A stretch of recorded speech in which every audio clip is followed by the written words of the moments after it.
প্রান্তে ছুটে ছুটে গেছি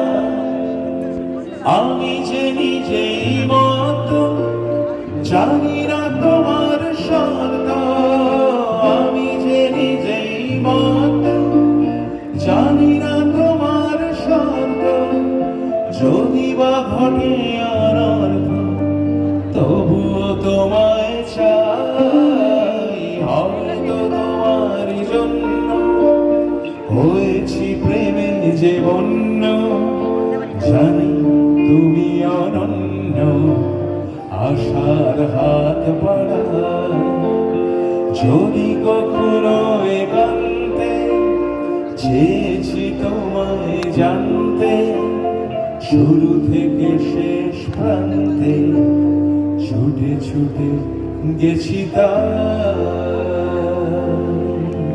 একটা জোরে হাততালি হোক সৌমিত্র চট্টোপাধ্যায়ের জন্য। Thank you so much. Classical fusion, রাগ, ভীম পালশ্রী।